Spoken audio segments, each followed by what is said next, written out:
પ્રથમ પ્રભુને પ્રણમી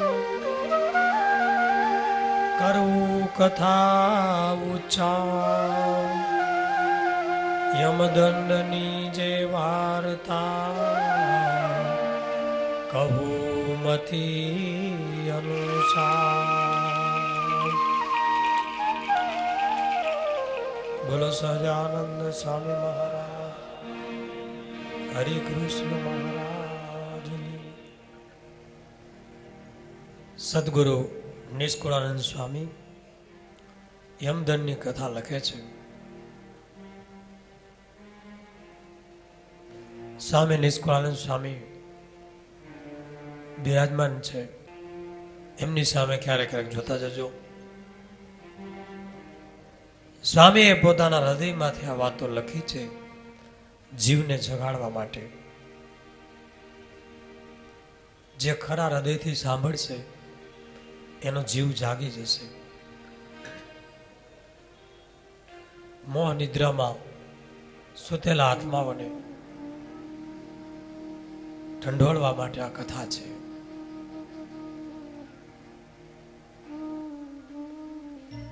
જીવ ગર્ભમાં ભગવાનની સ્તુતિ કરી, ભગવાનને કોલ આપ્યો કે પ્રભુ હું તમારું જ ભજન કરીશ. ગર્ભવાસની પીડાની કથા આપણે સાંભળી કે ભલભલા થરથર ધ્રુજી જાય એવું 84 લાખ જાતના જન્મમાં ગર્ભવાસની પીડાઓનું વર્ણન કર્યું છે. એમાંથી પ્રભુએ છોડાયો અને બહાર આવતા આ બધા સ્વાર્થી સગાઓ એને એવી ઝાડ રચી. બાળ અવસ્થા ગઈ, યુવા અવસ્થા ગઈ, લગ્ન થયા, સંસારના પંચ વિષયમાં ડૂબી ગયો. છોકરા થયા, ન્યાય અન્યાય અનિતિ નીતિ જોયા વગર પૈસો ભેગો કર્યો, ગાડી બંગલા, છોકરાઓને મકાન કરી દીધા, પરણાવી દીધા, બધાને નોકરીએ ચડાવી દીધા. ત્યાં માણસ થઈ ગયો વૃદ્ધ.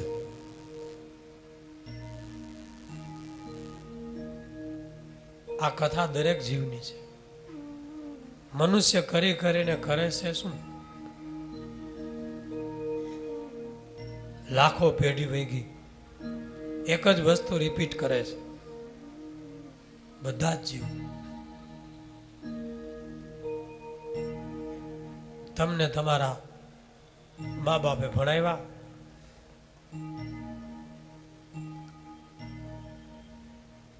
તમને તમારા મા બાપે નોકરી ધંધા મકાન અપાવ્યા,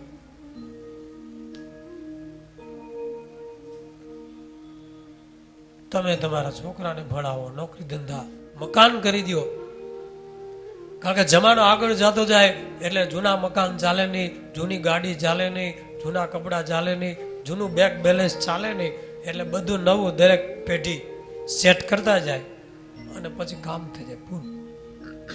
તા વૃદ્ધાવસ્થા આંબી જાય. વૃદ્ધાવસ્થા આવી, રોગ એટલા ભયંકર આવ્યા છે કે શરીર ભયંકર પીડાય છે, પણ સ્વાર્થી સગાઓ કોઈ સામે જોતા નથી.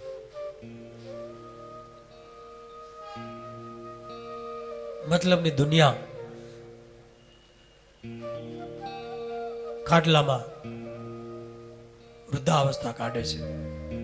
કાલે આપણે જોયું વૃદ્ધાવસ્થાનું વર્ણન.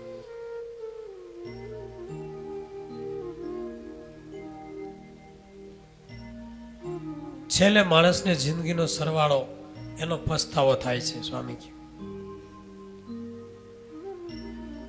મૃત્યુ દરેકનું નક્કી છે, પણ મૃત્યુ પહેલા શું કરવું જોઈએ દરેકને ખબર છે. અને નજીક આવે ત્યારે પણ દરેકને ખબર પડી જાય કે હવે આપણે નજીક દેખાય છે. મૃત્યુની ખબર ઘણાને પડી ગઈ હતી. કંસ મામા નહીં પડી ગઈ હતી. આકાશવાણીએ કીધું હતું કે તારો કાળ જ્યાં ત્યાં જન્મી ચૂક્યો છે, તો કાળને પાછો ઠેલવા રાક્ષસો મોકલે છે. કૃષ્ણને મારી નાખવા માટે કંસ મામો કટિબદ્ધ બને છે, પણ આખરે એ જ મરે છે. મૃત્યુની સામે કોઈ બાત ન ભીડી શકે. હિરણ્યકશિપુએ વરદાન માંગ્યા, આનાથી ન મરું, આનાથી ન મરું, તોય મર્યો. મૃત્યુ નિશ્ચિત છે, એ સનાતન સત્ય છે. આવવાનું નક્કી, પણ ક્યારે આવવાનું એ નક્કી નથી. પરીક્ષિત રાજાને ખબર પડી ગઈ કે 7મે દિવસે તક્ષક નાગ કરડવાનો છે. એની 7 દિવસ ગણાતા હતા, પણ પરીક્ષિત રાજાએ દેવીજી હતા ને, અભિમન્યુના પુત્ર હતા, એટલે પરીક્ષિત રાજાએ પોતાનું મૃત્યુ સુધારવા માટે ગંગા કિનારે સુખદેવજી પાસે આવી અને ભાગવત સાંભળી અને મોક્ષ સાધી લીધો. યયાતિ રાજાને પણ એવું વિપરીત થયું. ભાગવતમાં યયાતિ રાજાની કથા છે. એ યયાતિ રાજાને મૃત્યુ આવ્યું તો હજી તો મારે સંસાર બધું બાકી છે. તો મૃત્યુના દેવતા એવું બોલ્યા કે તમારે 4-5 દીકરા છે, એમાંથી કોઈ આયુષ્ય આપે તો તમારી આયુષ લંબાવી દઈએ. યયાતિની બાબતમાં આવો કિસ્સો બન્યો છે, લખાયેલો છે ભાગવતમાં. તો બાપ યયાતિ જે મહાન રાજા હતો, એ સંસારના ભોગમાં કેટલો આસક્ત, તો પોતાના દીકરાઓ પાસે આયુષ્યની ભીખ માગે કે મને તમારી આયુષ્ય આપો ને, હજી મારે સંસારના કામ બાકી છે. મોટો દીકરો કે બાપા તમને શરમ નથી થતી, અમે જે જુવાન, હજી તો અમારે બધું બાકી છે અને તમે અમારી પાસે આયુષ્ય માગો છો. બીજાએ ના પાડી, ત્રીજાએ ના પાડી, પણ છેલ્લો દીકરો એક પુરુ નામનો દીકરો હતો, ડાયો હતો, નાનો દીકરો હતો. એને કીધું હા પિતાજી, મારે આયુષ્ય લઈ લ્યો અને મને તમારી વૃદ્ધાવસ્થા આપી દો.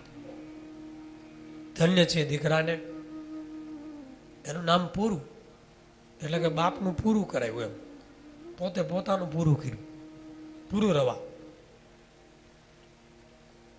કોઈએ પૂછ્યું કે મોટા દીકરાએ આયુષ્ય ન આપી અને બાપો આવી રીતે આયુષ્ય માગે, તું નાનો છો તો આપી દીધું, કેમ આમ કર્યું?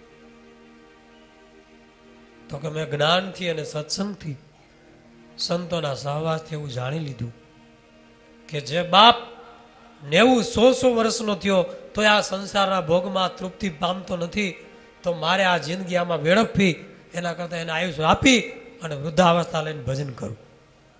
તો દીકરાએ બાપની વૃદ્ધાવસ્થા લઈ લીધી અને એ સમયે એવું થઈ શકતું હતું. અત્યારે નથી થતું, નકર બાપુ કી હટાડે. એકબીજાને આયુષ્ય અપાતી હતી. બ્રહ્માનંદ સ્વામી નથી વડકની ડોહીને આયુષ્ય આવી ગઈ.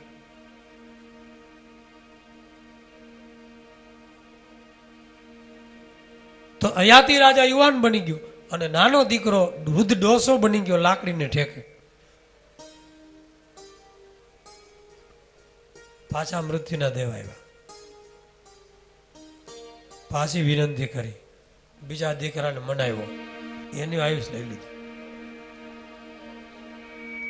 1000 વર્ષ સુધી યયાતિ રાજા જીવો તોય સંસારના ભોગમાંથી તૃપ્તિ થઈ નહીં.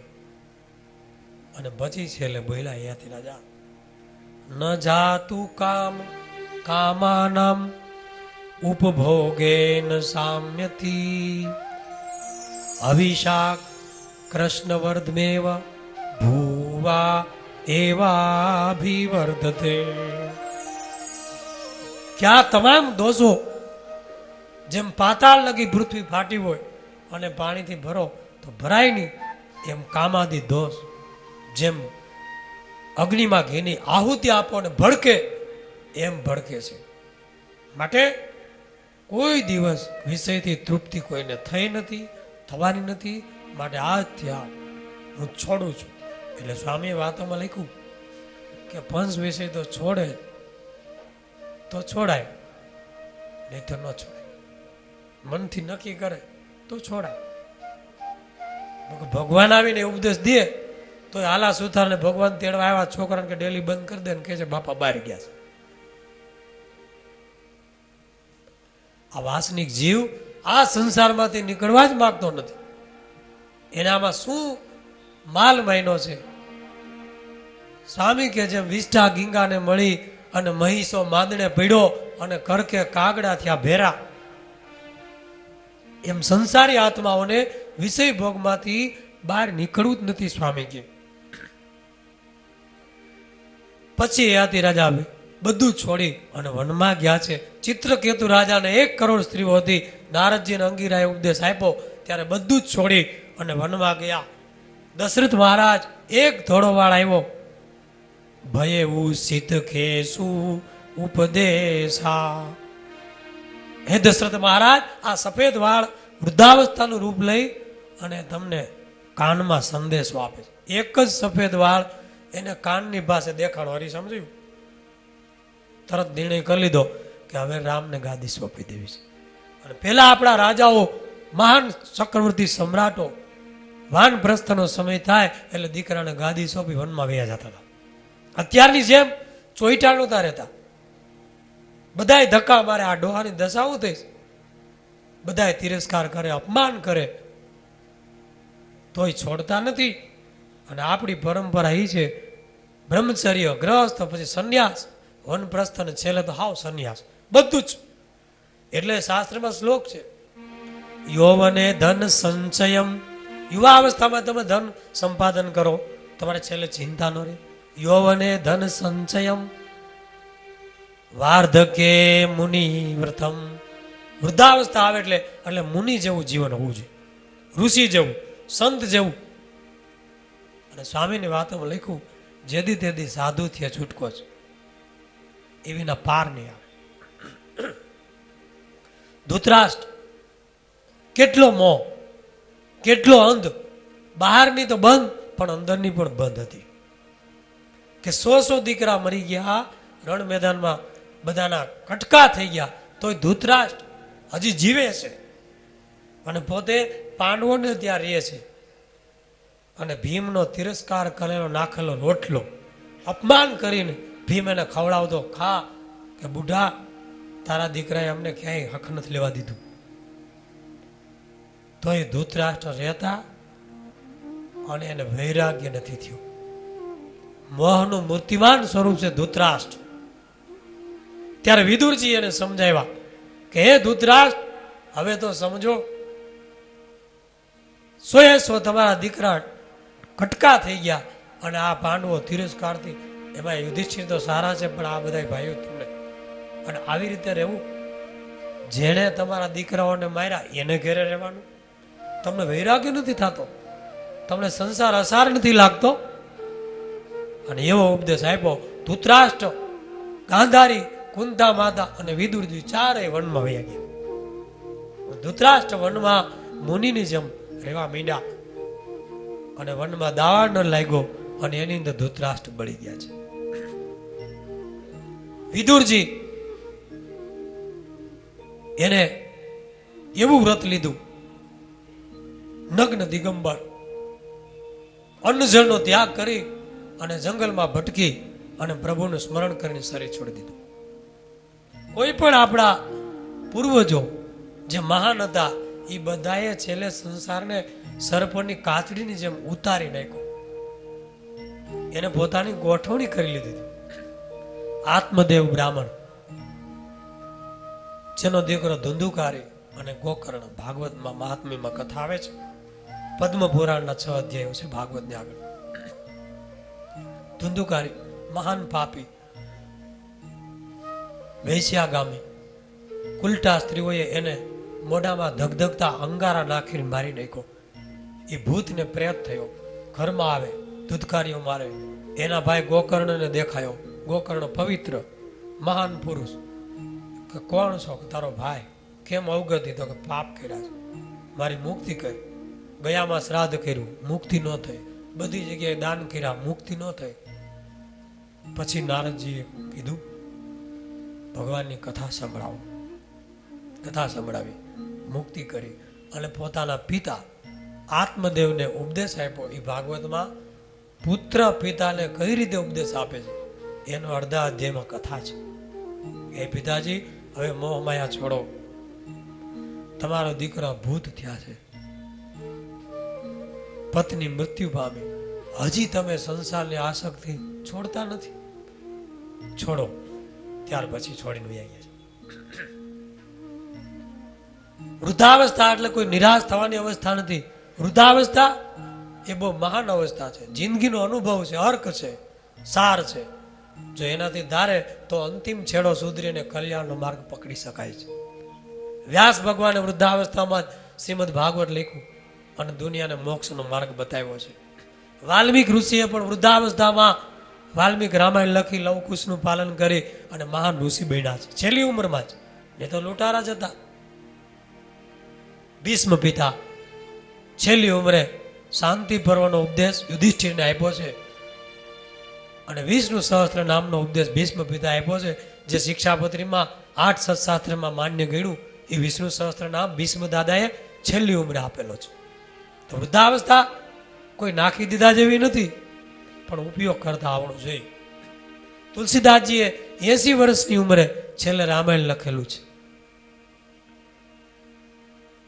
ગાંધીજી, વિનોબા ભાવે કે સરદાર વલ્લભભાઈ પટેલ છેલ્લી ઉંમરમાં પણ દેશને સમાજને ઉપયોગી થઈ અને પોતાનું જીવન સાર્થક કર્યું છે. પરંતુ જેણે આખી જિંદગી કાવા દાવા કર્યા છે, અન્યાય અનીતિ કર્યા છે, પ્રભુનું ભજન કર્યું નથી, મોક્ષનો માર્ગ સમજો નથી, સત્સંગ કર્યો નથી, ભગવાનનો નિશ્ચય નથી, એ માણસ છેલ્લે તો એટલો દુઃખી થવાનો છે કે એની કલ્પના નહીં કરી શકાય. સ્વામીજી આ વર્ણન લખે છે ને એ જગાડવા માટે છે. અત્યારથી કરશો તો જ છેલ્લે થશે, એમ માનતા નહીં કે છેલ્લે બધું આપણે કરશું. કારણ કે કીર્તનમાં લખ્યું છે, પછી ગઢપણમાં ગોવિંદ ભજાશે નહીં, પછી ગઢપણમાં ગોવિંદ ભજાશે નહીં, લોભ વૈભવ ધન તજાશે નહીં, લોભ વૈભવ બોલો બધા. ધન તજાશે નહીં, ચેતો ચેતો શું ભૂલા છો ભાન, જીવન થોડું રહ્યું, ચેતો ચેતો શું ભૂલા છો ભાન, જીવન થોડું રહ્યું. વૃદ્ધાવસ્થાની અંદર માણસે અમુક દિનચર્યા નક્કી કરી લેવી જોઈએ, તો હેરાન ન થવું પડે. ઉઠવાનું, સુવાનું, પોતાનો ખોરાક, શરીરને શું અનુકૂળ છે. છેલ્લી ઉંમરે જીભડી ચટકા ભરે અને ભાભો થઈને ઇડલી ઢોસા દાબે, પછી ભાભો બાથરૂમમાં જ પીડો રહી આખો દી. એને પચે છે શું? એને શરીરને આટલી જિંદગી કાઢી પછી શરીરને શું અનુકૂળ છે એને ખબર પડી જવી જોઈએ. ખોરાક નક્કી કરી લેવો જોઈએ. ધ્યાન, પાઠ, શાસ્ત્રોનું વાંચન, સંતોનો સંગ, દરરોજ શરીરને કસરત મળે એટલું થોડું કાર્ય કરવું જોઈએ. સમાજ આવા ધર્મસ્થાનોમાં છેલ્લી ઉંમરમાં સેવા આપવી જોઈએ. દેવ મંદિરોમાં સેવા આપવી જોઈએ. જો પૈસા હોય તો એનું દાન કરી અને પુણ્યમાં કન્વર્ટ કરી અને પરલોકનું ભાથું પણ બાંધવું જોઈએ. તીર્થયાત્રા કરવી જોઈએ. જે મહિનો પૈસો અમેરિકામાં ન ચાલે, ત્યાં ડોલરની અંદર કન્વર્ટ કરવો પડે. એનો રૂપિયો અમેરિકામાં ન ચાલે. એમાં એનો પૈસો, એની સંપત્તિ એ ઉપર ન ચાલે. એને દાન કરી અને પુણ્યની અંદર કન્વર્ટ કરવી પડે અને પુણ્ય મળ્યા કરે ત્યાં. જો પૈસો હોય તો છેલ્લી ઉંમર દાન કરવું જોઈએ, સારા કાર્યમાં વાપરવું જોઈએ. મંદિરો, ગરીબો વગેરેને મદદ કરવી જોઈએ, ધ્યાન કરવું જોઈએ, એકાંતમાં આત્માનો વિચાર કરવો જોઈએ. શરીર માટે ઔષધિ સેવન કરે રોગ આવે, એમ આત્માને નિરોગી કરવા છેલ્લે 5 પ્રકારની ઔષધિનું સેવન કરવું જોઈએ. પહેલું ઈશ્વર પ્રાર્થના, બીજું અંતઃકરણનું નિરીક્ષણ, ત્રીજું પાપની કબૂલાત. જે જિંદગી ભર પાપ કર્યા છે એની ભગવાનની આગળ કબૂલાત કરવી જોઈએ. કબૂલાત કર્યા પછી પશ્ચાતાપ કરવો જોઈએ. અને પ્રભુમાં કેમ પ્રેમ વધે એ 5મી ઔષધિનું સેવન કરવું જોઈએ. સત્સંગમય શાસ્ત્ર ચિંતનની સતત સમય પસાર કરવો જોઈએ.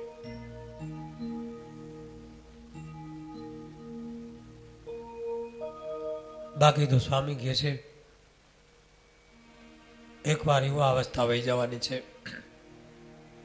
આવું તારું ધન રે જોબન દૂર થાશે, કંચન જેવી કાયા તે રાખમાં રોડાશે. આ જે યુવાની દેખાય છે, ચહેરાની ચમક દેખાય છે, ચામડીમાં કઈ કડસલી નથી. સ્વામી કે દેવાનંદ સ્વામીનું કીર્તન એ રાખમાં ભળી જવાનું છે. કંચન જેવી કાયા રાખમાં રોડાઈ જવાની છે. મોટા મોટા સમ્રાટો રોડાઈ ગયા છે, ઉડી જવાની છે. સોનાપુરીમાં લાખો માણસો બાયડા, તમે વિચાર કરો તો એની રાખ કેટલી ભેગી થઈ હોય, ખટારા ભરાય મોઢે. તો એ રાખ ક્યાં ગઈ? શું કોઈ વાસણ માંજવા લઈ ગયું? કોઈ ખેતરમાં રીંગણીને છાંટવા લઈ ગયું? એ રાખમાંથી કઈ બને છે? તો આપણા હજારો પૂર્વજો મર્યા, એની રાખ ક્યાં ગઈ?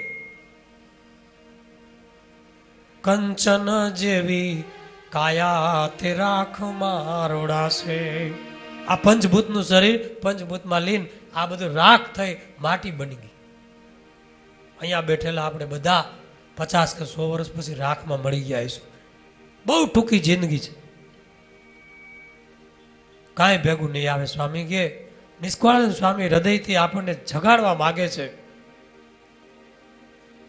એમ કે છે કીર્તનમાં, જન્મ્યા ત્યાંથી જન્મ્યા ત્યાંથી જરૂર જાણો, મરવાનું છે માથેજી. આવ્યા ત્યારે શું લાવ્યા ને, શું લઈ જાશું સાથેજી. જ્યારથી માણસનો જન્મ થઈ જાય એટલે મરવાનું લખાઈ ગયું છે. જન્મ થયો એટલે મૃત્યુનો છેડો સ્ટાર્ટ થઈ ગયો. તમે લાકડીનો એક છેડો પકડો એટલે બીજો છેડો તમારા હાથમાં જ છે, ભલે દૂર હોય. એટલે જન્મી ગયા એટલે મૃત્યુ નક્કી છે, બીજો છેડો છે. વચ્ચેની યાત્રા એ જીવન છે. બેફામ તો કેટલું થાકી જવું પડ્યું, નહીં તો જીવનનો માર્ગ છે ઘરથી ખબર સુધી. બેફામ કવિ એવું લખ્યું, ફક્ત માર્ગ કેટલો? ઘરથી ખબર સુધીનો જ કાપવાનો છે. તમે ગમે એટલું દોડો પણ મહાન સિવાય ક્યાંય મુકામ નથી. એટલે સ્વામી લખે છે, જન્મ્યા ત્યાંથી જરૂર જાણો, મરવાનું છે માથેજી. આવ્યા ત્યારે શું લાવ્યા ને, શું લઈ જાશું સાથેજી. સવાર થાય ને સાંજ પડે છે, દિન ઉપર દિન જાય જી. આજ કાલ કરતા આવરદા, જોને ઓછી થાય જી. સવાર થાય છે, સાંજ પડે છે, સૂર્ય આમ ઉગે આમ હાથમે, આમ ઉગે આમ હાથમે. કેમ બધું ચક્ર ચાલે છે? કેલેન્ડરમાંથી તારીખો જાય, પાના ફાડતા જાય, દિવાળી ઉપર દિવાળી જતી જાય. જિંદગી કેમ વહી ગઈ એટલી ખબર નથી પડી આપણને કોઈને. નાનકડા હતા, આવ્યા ત્યારે શું લાવ્યા હતા? આવડા હતા, જબલું કોકે પહેરાવ્યું, ખાલી હાથ હતા. આવ્યા ત્યારે તો મુઠ્ઠી કંઈક બંધ હતી. જન્મ્યા ને ત્યારે બાળકની મુઠ્ઠી બંધ હતી, કારણ કે કાંઈક પુણ્યનું ભાથું લઈને આવ્યો હતો. એટલે તો માણસનો જન્મ મળ્યો. પણ જાય ત્યારે મુઠ્ઠી પણ ખુલ્લી હોય, કાંઈ નથી હાથમાં આવતું. કપડું ઓઢાડ્યું હોય ખાપણ, એ પણ ખેંચી લે છે. સવાર થાય ને સાંજ પડે, દિન ઉપર દિન જાય, આજ કાલ કરતા આવરદા જો ને ઓછી થાય છે. સ્વામી કે એ કોઈને વિચાર નથી આવતો આપણને. આગળ સ્વામી શું લખે? એક જન્મે ને એક મરે છે, સ્થિર નથી કોઈ ઠરવાજી. મરી ગયા તે જન્મ ધરે ને, જન્મ ધરે તે મરવાજી. મરી ગયા એ જન્મ ધરવાના અને જન્મ ધર્યા એ મરવાના. એક જન્મ ને એક મરે, સ્થિર નથી કોઈ ઠરવા જ. ખરત પીપળ પાન તબ હસતી કૂંપણિયા, અમવીતી તમ વીતશે માટે ધીરી બાપુડિયા. પીપળાના પીળા પીળા પાંદડા ખરે ને એટલે ઓલી કૂણી કૂણી કૂંપળિયું દાંત કાઢે, હસે છે. ખરત પીપળ પાન તબ હસતી કૂંપણિયા, પણ અમવીતી તમ વીતશે માટે ધીરી બાપુડિયા. ધીરી રહ્યો, અમારા જેવા ચામડા થઈ જવાના, ઘો જેવા. બધાની પાસે આવે છે કાળ. કાળ ખાય છે, અંદરથી ખાય છે, બહારથી નથી આવતો. નકર તો આપણે બોડીગાર્ડ મૂકી દઈએ, અંદરથી જ ખાય છે. મને વાળ ખરવા, મને આંખનું તેજ ઝાખું થવા, કાનપુરમાં હડતાલ પડી જાય, મોઢામાંથી 32 શેઠિયા દુકાન ઉપાડીને ભાગી જાય. પછી પેટલાદપુરમાં માલ ખપે નહીં, કાયાનગરી ધ્રુજવા માંડે. અંગમ ગલિતમ પલિતમ મુંડમ દશનવીનમ જાતમ તુંડમ વૃદ્ધો યાતિ ગૃહીત્વા દંડમ તદપી ન મુંચતિ આશાપિંડમ પુનરપી જનનમ પુનરપી મરણમ પુનરપી જનની જઠરે શયનમ ઇહ સંસારે ખલુ દુસ્તારે કૃપયા પારે પાહી મુરારે. ભજ ગોવિંદમ ભજ ગોવિંદમ ગોવિંદમ ભજ મૂઢમતે પ્રાપ્તે સન્નિહિતે મરણે નહીં નહીં રક્ષતી ડૂકૃય કરણે. શંકરાચાર્યજી ચાલ્યા જાય છે કાશીની બજારમાં. ત્યાં એક વૃદ્ધ ડોસો 95 વર્ષનો, આંખમાં ઉજે નહીં, હાથમાં ચોપડી લઈ અને સંસ્કૃતના રૂપ ગોખે છે. સંસ્કૃતને ધાતુ ડુકરુય કરણે ડુકરુય કરણે ડુકરુય કરણે, સંસ્કૃતના ધાતુના રૂપ ગોખે છે. શંકરાચાર્ય કે આ ડોહા હું આદરી છું? તો કે ડુકરુય કરણે. આ ઉંમરે ડુકરુય કરણે હોય, હાથમાં માળા લે, એને ઉપદેશી અને ભજ ગોવિંદ આખું સ્તોત્ર લખ્યું. હે મૂઢ, નહીં નહીં રક્ષતી ડુકરુય કરણે પ્રાપ્તે સન્નિહિતે મરણે. હવે તારું મોત દેખાય. નહીં નહીં રક્ષતી ડુકરુય કરણે ભજ ગોવિંદમ ગોવિંદમ ભજ મૂઢમતી. એને ઉદ્દેશી ન લખાવે. પછી બાપા ઉપદેશ સમજી અને મૂક્યું અને માળા લીધી. સંસાર સઘળો કાળ ચવાણું, કર્મને વશ નર નારી જે. દાસ નારાયણ કહે છે ભાઈઓ, કર્મ કરો વિચારી જે. કર્મ કરો વિચારી જે. આખો સંસાર કાળનું છવાણું છે. છવાણું એટલે નાસ્તો, ભોજન તો જુદું પાછું. ખાલી નાસ્તામાં આખો સંસાર ચાવી જાય છે કાળ. હવે આપણી શું ગતિ? વૃદ્ધાવસ્થા વિશે નિષ્કોળાનંદ સ્વામી કહે છે,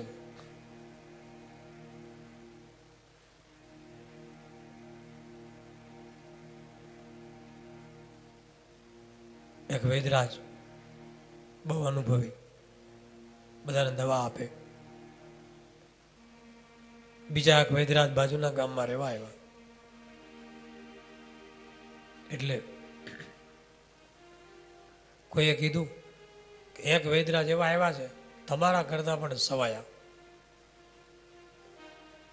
નાડી પકડે ત્યાં કહી દે, આંખ જોવે ત્યાં કહી દે. આ વૈદરાજને એમ થયું કે મારે એની કસોટી કરવી છે. એ કેવોક છે?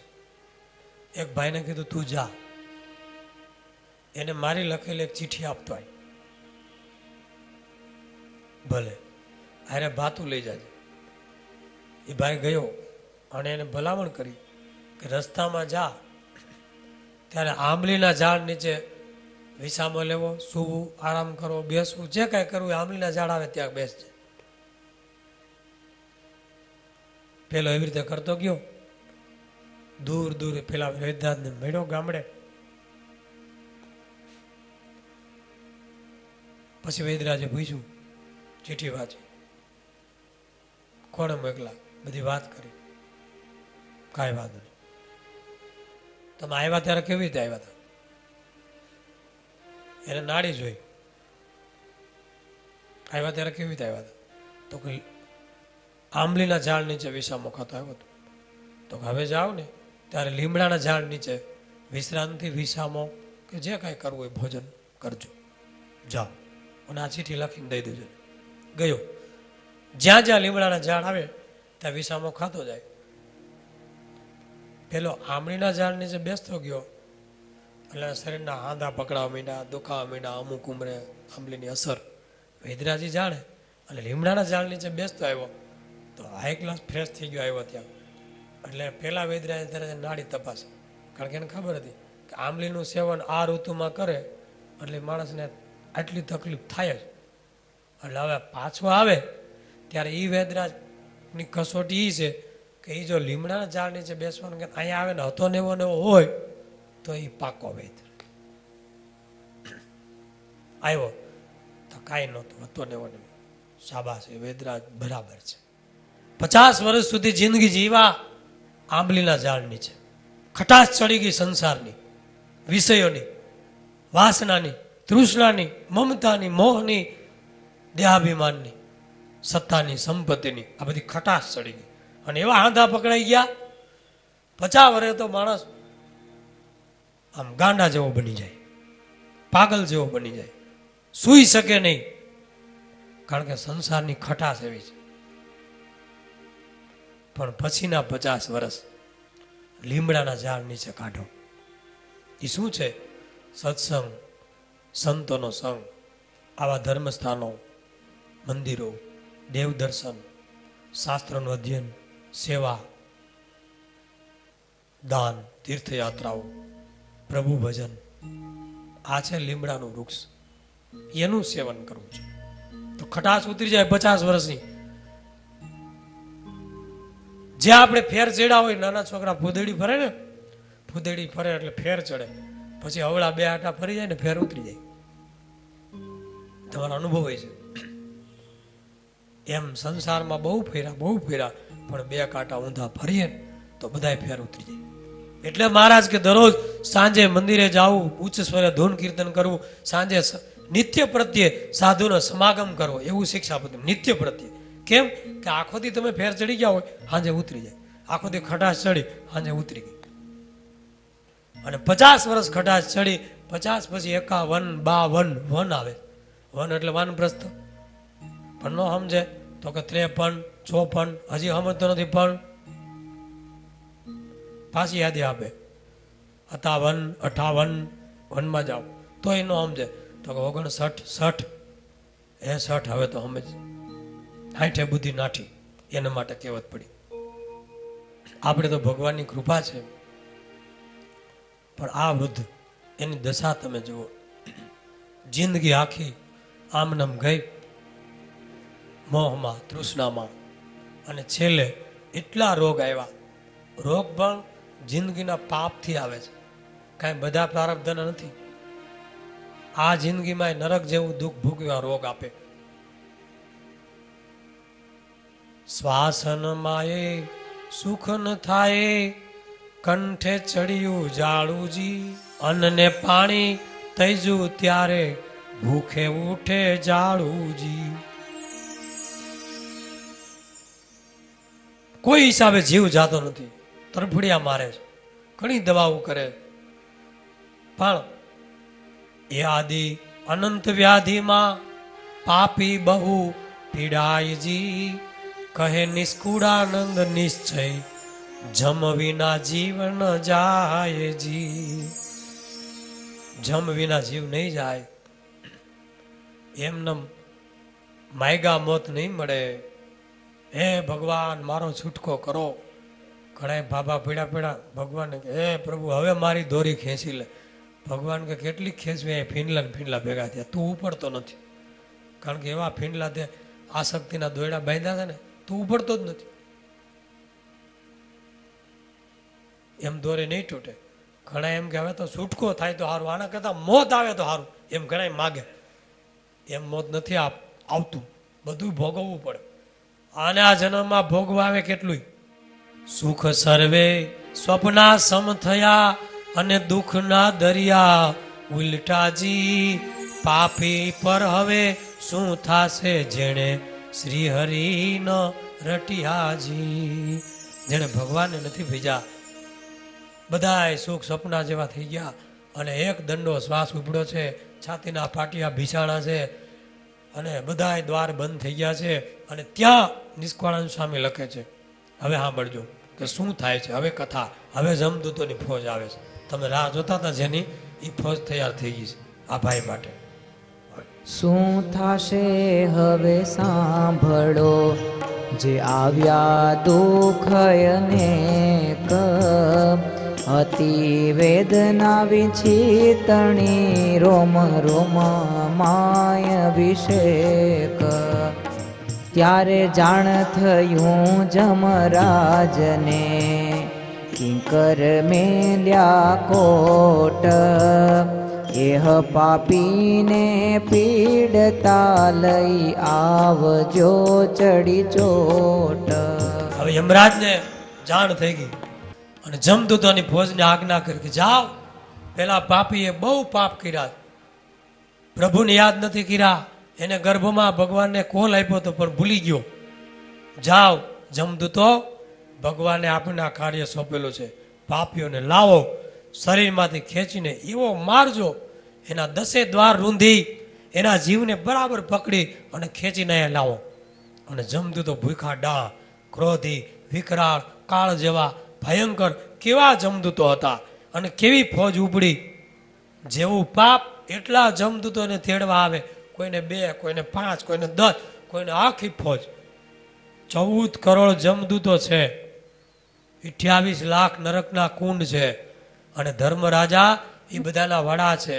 અને જમપુરી દક્ષિણ દિશામાં પુષ્કર દ્વીપ ઉપર આવેલી છે. ધરતીના એ ભૂગર્ભમાં લખ્યું છે, અંધકારના પ્રદેશમાં. અને ત્યાં આવા કુંડ છે. ગરુડ પુરાણ, ભાગવત, રામાયણ, ગીતા, સત્સંગ જીવન, યમદણ ગ્રંથ, બધી જગ્યાએ યમપુરીનું વર્ણન છે. જૂઠા જાણી અને આણે પાપ કર્યા કે કોણ જમદૂત, કોણ જમપુરી, હું પાપ અને પુણ્ય. મોજ કરો, ખાધું એટલું ખાઈ પીને જલસા કરો, હું મંદિરને હું સાધુડા. એ જે કર્યું હતું હવે જમદૂત ઉપાડી આવો, એ ગગાને દેખાડો સાચું હું ખોટું હું. અને પછી જમદૂતો તૈયાર થયા હો. કેવા જમદૂતો હતા, એના રૂપ કેવા હતા, એના મુખ કેવા હતા, એ કેટલા વિકરાળ હતા, એનું સ્વામી વર્ણન કરે છે. હવે સાંભળજો. આપી આજ્ઞા થયું નગારું, ભૂવો કમ ઉઠા હજારું. સંગ લઈને જાને નિશાના, જમરૂપે દિશે છે જોરાણા. અતિ કાળાને બોલે છે ક્રૂર, નયણા દિશે ઉગમ તો સૂર. ક્રોધે ભર્યા અતિ વિકરાળ, તે તો સજ થયા તત્કાળ. ધર્યા રૂપ ભયાનક ભૂંડા, અતિ લોચન દિશે છે ઊંડા. દિશે નાસિકા ગુફા સમાન કીધા કપાટ જે વડા કાન. જમદૂતોની ફોજ છૂટી છે. આપી આજ્ઞા થયું નગારું. હજારો જમદૂતો ઉઠ્યા, સંગે નેજા નિશાન લઈ અને અતિ કાળા બોલે ક્રૂર અને નેણત જાણે સૂર. ભયંકર સૂર્ય ઉગ્યો હોય ધમ ધકતો તાપ એવી તેને આંખ્યું છે. ક્રોધમાં વિકરાળ અનેક પ્રકારના રૂપ ધર્યા અને લોચન લાલ ઊંડા ભયંકર નાસિકા ગુફા સમાન અને કબાટ જેવડા તો કાન છે એના. મુખ ફાડેલા છે જાણે આભ ફાટ્યો હોય અને રાક્ષસો બબે મોટા ભયંકર 7 તાળ તો ઊંચા છે. જમદૂતોને ભગવાન એવી શક્તિ આપી છે કે નાનામાં નાનું રૂપ લઈ શકે અને મોટામાં મોટું પણ રૂપ લઈ શકે. એનું મુખ્ય મોટું રૂપ છે 7 તાળ ઊંચું, 21 તાળ ઊંચા પણ છે. એ જેવો જીવ એવું રૂપ લઈને આવે. ફાયડા મુખ અને દાંત દેખાડે છે બહાર. જીભડી તો મોટી મોટી અને ત્રાક સરીખા રવાડા છે સોય જેવા અને આખા આકાશમાં છવાઈ ગયા મોટા વિકરાળ છે. કોઈના અવળા મુખ, કોઈ ખર મુખા ગધેડા જેવા મોઢા, કોઈના લાંબા કાન, કોઈના વરવા વાન, કોઈના કૂતરાના જેવા મોઢા, કેના પગને ફણા. કોઈ ગરજે તો જાણે મેઘની ગર્જના થઈ. કોઈના સિંહ જેવા મોઢા, કોઈના વાઘ જેવા મોઢા, કોઈના હાથી જેવા, કોઈના ઘોડા જેવા, કોઈના નોળિયા જેવા, કોઈના નાયડા જેવા, કોઈના ઝરખ જેવા, કોઈના મગર જેવા. આવા મોઢા છે જમદૂતોના. પાડા મુખા બીજા મુખા વળી, અજગર મુખા લીએ છે ગળી. ગરજ ગીધ મુખા કે ગણાયો અને ઘૂડ મુખા તો ઘણાયો. શિયાળ મુખા અને વાઘ મુખા ભૂખા, એ પાપી પ્રાણીને દેખીને દમે. મેષ જેવા કાળા, સાયથી પણ કાળા અને સૂળ જેવા મોવાળા. રાતા દિશે રુધિરના ભર્યા, બહુ લાંબા દાંત બારા. લોહીથી ભરેલા દાંત બહાર દેખાય છે. કેવા ભયંકર મોઢામાં માંસના લોચા છે. કેસ અવળા અને દિશે છે કાળા. ફેરવે લોચન જાણે આગની જ્વાળા. કંઈક શીશ ધડ વિનાના ધોળે, કોઈ માથા વગરના. કંઈક નીચ દંતે તન તોડે. કેના મુખ સુવરના, કોઈના ભૂંડા જેવા મુખ ભયાનક. હવે એના હાથ કેવા છે? કર આંગળી લાંબા છે નોર અને વજ્ર થકી પણ કઠોર. તેણે ટાળે છે પાપીનું ઠામ, નથી પડતું આયુધનું કામ. આયુધ ન હોય ને તો ચીરી નાખે એવા તો જમદૂતના નોર છે. સાંભળજો. ઢીકા ઢોલ ને ગળદા પાટા, મેથે મેલે માથામાં ન રહે મણા. હાથે લીધા છે બહુ હથિયાર, થયા કિંકર સૌ તૈયાર. ગદા ગૃધ અને સ્વેલ, મુદગર અને મોગરિયું હાથે. પરશુ ત્રિશુલ ને તલવાર, ધોકા છરા ને કટાર. ચક્ર ચીપિયા, ચાપ અને બાણ, કાળ પાંસ ને કૂંતળા પણ થયાર. સુડાને સાણસિયું, સુડીને સુડી, મોટા ભાલા હાથમાં મુસળ. પેખી પાપી નમાને કુશળ. આરા પનારા હાથે હથોડા અને મારે માથામાં લોઢાના જોડા. જોડાય લોઢાના. જમદૂતોના જોડા લોઢાના. પગમાં માથામાં મારે ને પગ માથું કચરી નાખે. એવા આયુધ અતિ અપાર, જેનો કેતા ન આવે પાર. હવે વાહન કેવા? પેલા રૂપ, પછી મોઢા, પછી એના નોર, પછી હથિયાર, હવે વાહન આવે. બધી વેરાયટી છે આમાં. ચડ્યા ઊંટ ને ખરે તે અપાર, થયા ઝરખ ને પાડે અસવાર. કોઈ ઊંટિયા ઉપર, કોઈ ખદેડા ઉપર, કોઈ ઝરખ, કોઈ પાડા ઉપર. રીછ ભૂંડ અને ભૂંડા ને રોજ, થઈ તૈયાર ચાલી જમફોજ. કોઈ રીછ ઉપર, કોઈ ભૂંડા ઉપર, કોઈ રોજડા ઉપર. કંઈક ચડ્યા અને કંઈક પાડા, કંઈક બોડિયા અને કોઈની. પ્રોઢ કેવા પર્વત જેવા, આવે પાપીને તેડવા એવા. કંઈક રૂંઢા રીસાડા છે અંગે, કટા કાણિયા ચાલ્યા છે સંગે. હવે એના નામ આવે છે, જમદૂતોના નામ. યાદ રાખજો, પૂછવા થાય સામે આવ્યા હોય તો, હું આપનું શુભ નામ છે. જો શુભ નામ કોઈના ફૈબા આવું પાડે નહીં. પાડે તો સમજવું જમનો અવતાર. કાળીઓને કહીએ દકાળીઓ, અકાળીઓને કરીએ અચીડકાળીઓ, કાણીઓ અને લટપટીઓને ઝટપટીઓ, અટપટીઓને કુટપટીઓ. સ્વામી જ આપણને ગાયને સંભળાવે.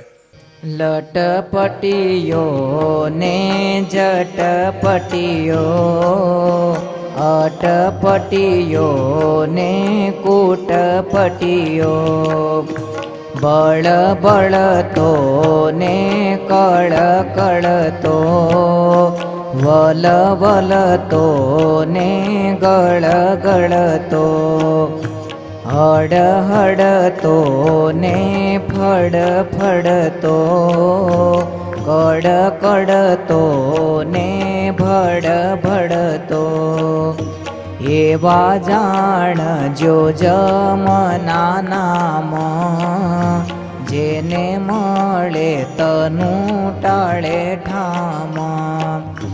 મરડીઓને કહીએ ઠરડીઓ, ખસરડીઓ ને કરડીઓ, કાણીઓને કહીએ જોબાણીઓ, તાણીઓને વળી હેરાણીઓ. આ લિસ્ટ છે, શુભ નામ છે જમદૂતોના બધા.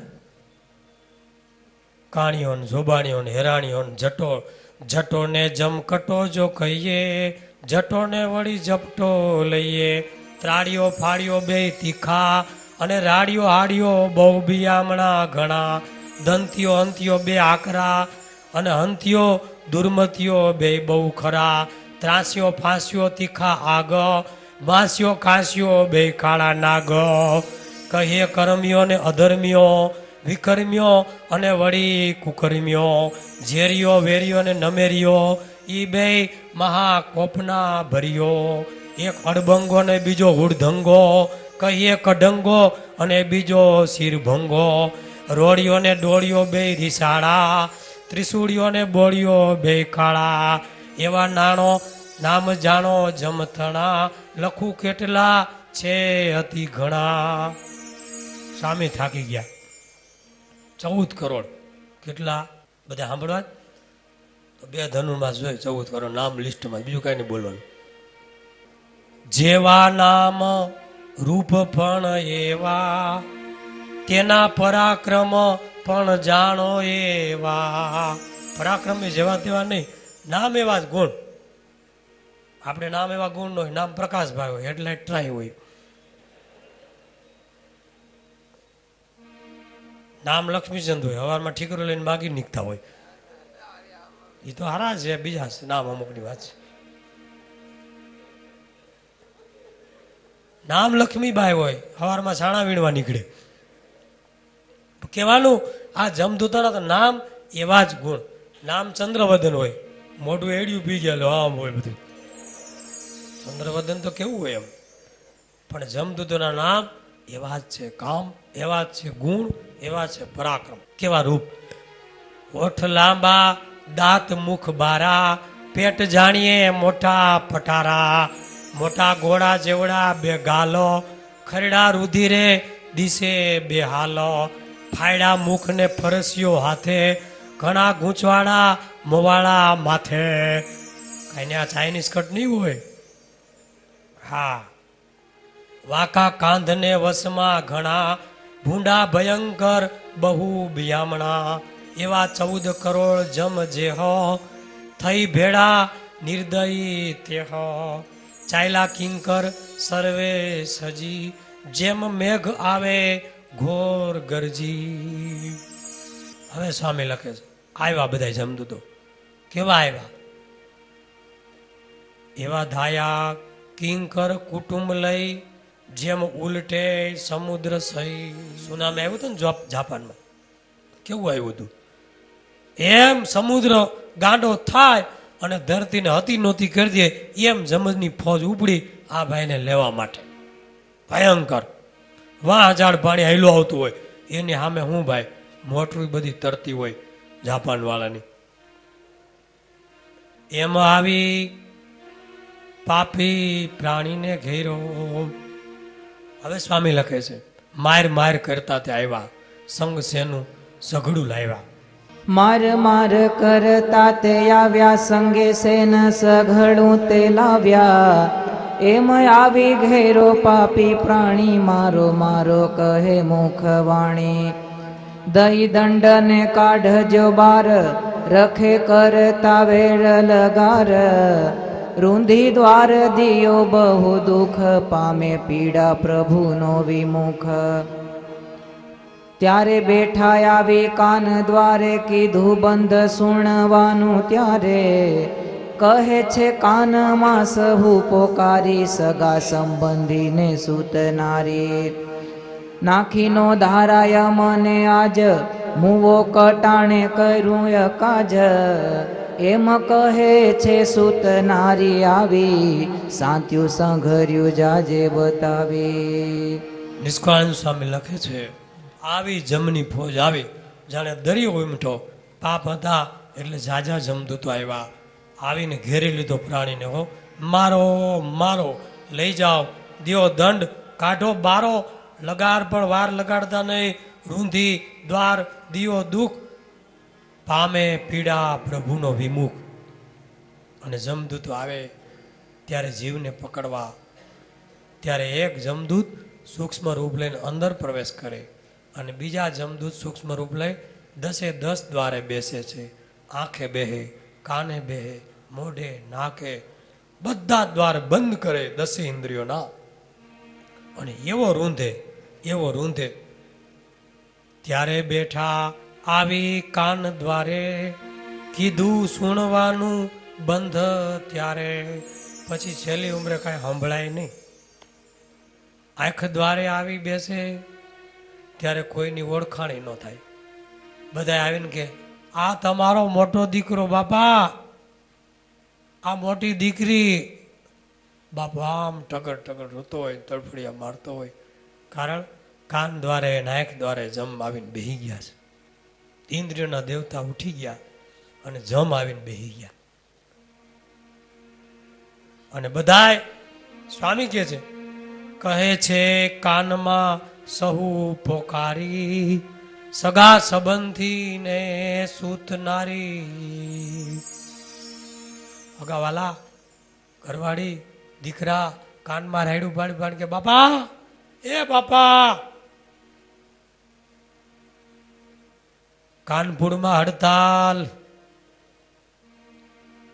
હું કામ રાયડું પાડે? એને ભાવ ઉભરાઈ ગયો. બોલો. નાખી નો ધારા અમને આજ, મુવો કટાણે કર્યું અકાજો. અટાણે મરવા પડ્યો, કટાણે. જો આ બધા હું બોલે, મરવા ટાણે જુઓ ખરા. જેને માટે જિંદગી ગઈ નાખી બધા એમ કે કટાણે મર્યો. અને ઘણા મરે એવા ટાળો, ઘણા એવા ઊંધા કે 5-25 જણાના લગ્ન બંધ રહે ને એવે ટાણે મરે પાછું. પણ પાપ હોય તો એવે ટાણે મરે, નકર ન કુટુંબને હગે વગે કરીને મરે. એના જ હાથમાં હતું આખી જિંદગી, હાથમાં જ આવવા જ દીધું બધું. અને પછી ઘણે છેલ્લે પૂછે બધા, એ બાપા, એમ કહે છે સૂત નારી આવી, સાયતું સંઘરું તું જાજે બતાવી. કાંઈ ડાબલો બાબલો ડાયટો હોય એ યુકો બેંકમાં કેટલા છે? ICICIમાં બેંક ઓફ ઇન્ડિયામાં કે કાંઈ ડબરા ડાયટા છે કે જૂના તમારો દાટતા અને તમને ખબર હોય તો મોભારમાં ડગરી ઉપાડીને આડહરમાં નાખતા. એક જગ્યાએ એક ભાઈ આવ્યા હતા ગામડેથી સંતોભાઈ, એ કે અમારા દાદા હરફ થયા છે અને મોભારે ઢીંગાય છે. ગમ્યા નાખ્યા હો, થોડાક દિવસ પછી અહીંયા મોભારે લટકતા હોય. પછી કોકે જાણ ભેદુએ કીધું કે તમે મોભારમાં તમે ઓલું મોટું આડસર છે એમાં ડગરી કાઢો, એમાં કાંઈક હૈશે જ. કાઢ્યું તા હોનું નીકળ્યું, ભાભો હરફ બંડી ઢીંગાતો તો.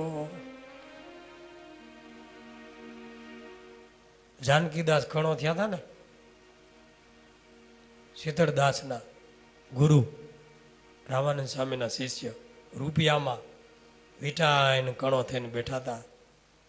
હરફ થાય છે, અવગતિ થાય છે, કોઈ કાળા નાગ થાય છે, કોઈ કે ખેતરે મારો બેહાળો પાળ્યો નકર હું ધૂણે,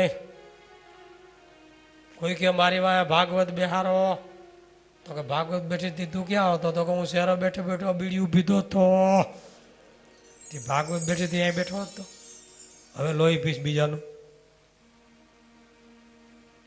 એક જગ્યાએ ધરવણ સ્વામીને ક્યાંક ગયા હતા, એમાં કાંઈક યજ્ઞ હોમ, ત્યાં એક જણે ધૂતકારી મારી. કોણ છે? તા તો બાઈ બોલી કે હું તો રમલી, એવું કંઈક નામ દીધું, હું જમલી. ધર્મણ સ્વામી ક્યાં ભાઈ તો ડોહી છે, આનો કેસ તમે લ્યો ઉપાડો. તો ઓલા ભાઈ કે કોણ છો? તો કે તમારી ડોહી છું.